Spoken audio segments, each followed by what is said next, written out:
You're listening to the Ship Less Traveled, where small ships make big impressions. We're two travel agents with a big obsession for small ship cruising. From the Arctic to the Amazon, from European rivers to remote islands, if you can reach it by small ship, we're all about it. We're curious, candid, and not afraid to say it like it is. So grab your life jackets. Because you're cruising on the Ship Less Traveled. Hey, everybody, welcome to the Ship Less Travel, where we just love talking about everything small ship travel. My name's Dave Wentworth with DestinationWhatever.com. And hi, everybody. I'm Lorraine McCowart at bespokecruiseholidays.co.uk. Yeah. Well, speaking of the UK, I can't remember if it was Margaret Thatcher or if it was Banana Rammer, but one of them said, I heard a rumor, and I heard a rumor that you had a really interesting question come across your desk this week. What's up? I believe that was Bananarama. I see you've got the shirt on there. Did you plan to say that the whole time? Maybe. I don't have a Margaret Thatcher shirt. Are you sure? Yeah. Yeah, so just these funny little things and things that people say. As travel agents, as cruise specialists, we kind of just, you know, we take everything in and we just think, okay, everybody must know what this is, but not everybody knows what everything is. Right. So a lady came on a local Wokingham Facebook group and asked about Christmas markets to Budapest or Germany. And I was like, why don't you do them all on a river cruise? And you don't have to choose. Go along the Danube.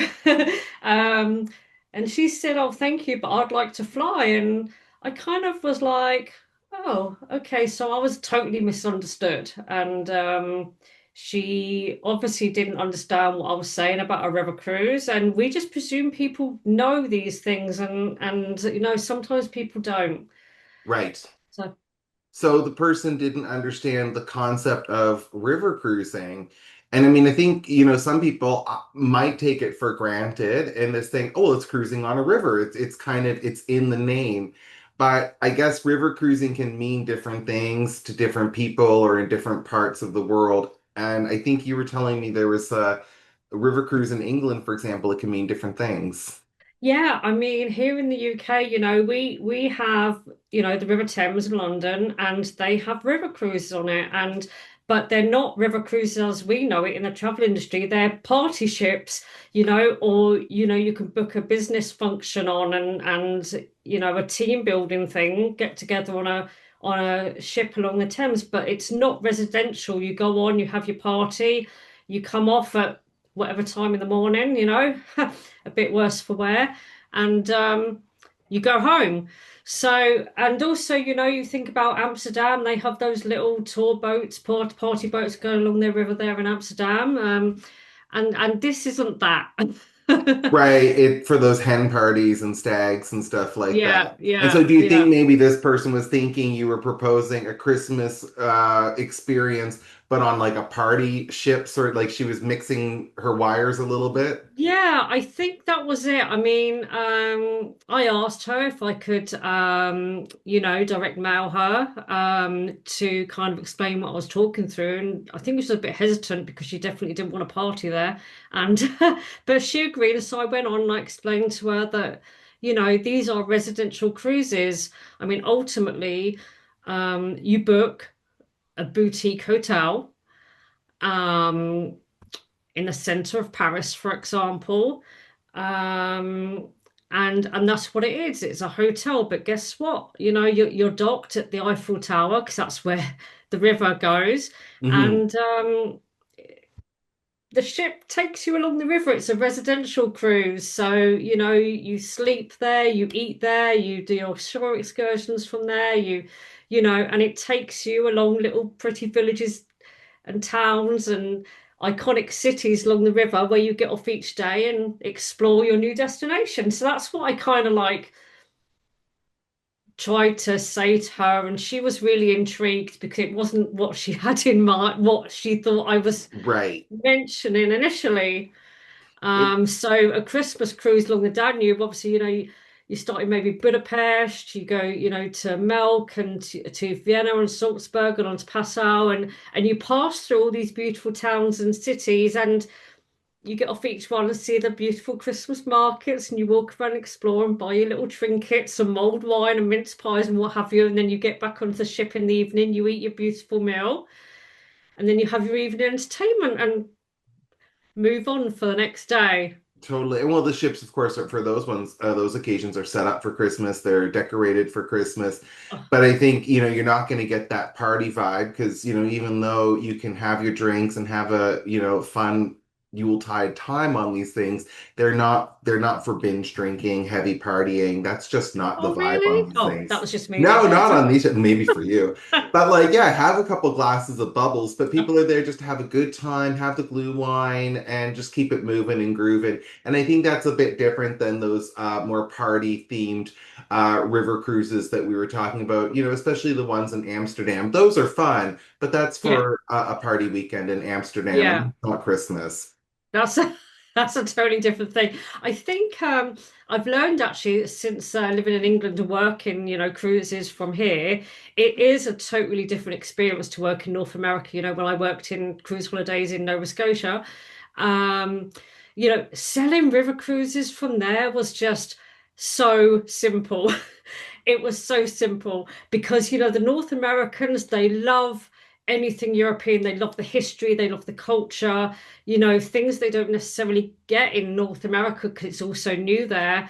And, they want to explore that. They want to learn about the past and see the history and all the castles and pretty fairy tale villages and stuff. So, you had someone walk into your shop and they're like, I want a river cruise, on the computer, and bam, it's sold because they're like, yes, that's what I want to do. And they Right. get it. They get what it's all about. Well, I think they come in the door with the concept because, in my experience, and again, I've been at this over 15 years in travel in North America. I've never had a person not understand what a river cruise is, and that's not to marginalize the question that this person had. But in our area of the world, I don't think we would think of those party ships. It's really the vision is really clear. It's going down the European rivers and seeing the history, or if you're going for Christmas, or if you're going for tulips, or whatever you're doing over there.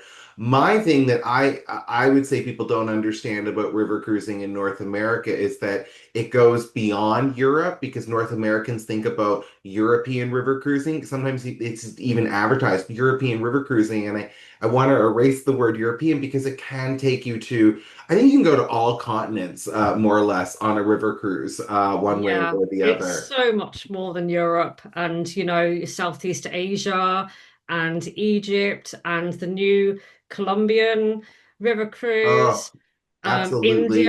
I mean, Africa, that's just naming a few extras that You know other it. river cruises.